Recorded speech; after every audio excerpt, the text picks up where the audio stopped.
Kita akan membahas kekurangannya dulu.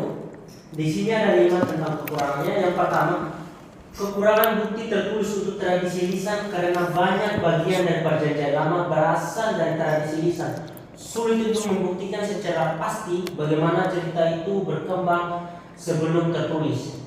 Yang kedua, bersifat hipotetis. Banyak kesimpulan dalam metode ini didasarkan pada asumsi dan rekonstruksi akademik, bukan bukti langsung. Tidak ada cara pasti untuk membuktikan urutan perkembangan tradisi secara konkret. Yang ketiga, sulit menentukan perubahan tradisi secara tepat karena tidak ada catatan tertulis yang jelas tentang bagaimana suatu tradisi berkembang sebelum dinotifikasi. Sulit menentukan tahap-tahap perubahan secara akurat.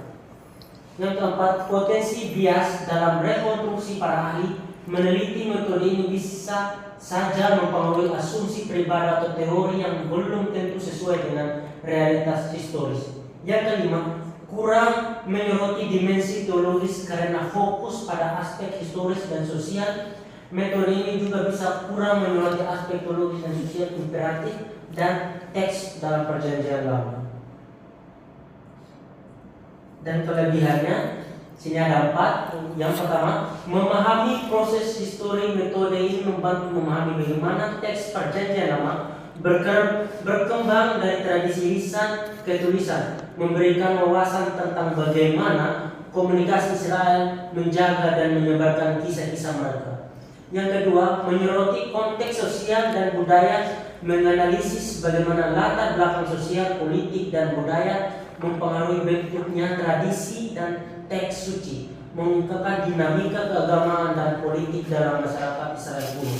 Yang ketiga, mengidentifikasi perubahan dalam tradisi, menjelaskan bagaimana sesuatu cerita atau ajaran berkembang seiring waktu, mengalami revisi dan mengalami adaptasi dalam berbagai konteks, membantu memahami berbagai visi atau variasi dalam teks Alkitab. Yang keempat, mendukung studi interdiscipliner dapat berkomunikasi dengan metode ini seperti kritik sumber dan kritik bentuk untuk memberikan pemahaman yang lebih komparatif tentang asal-usul teks dalam perjanjian lama.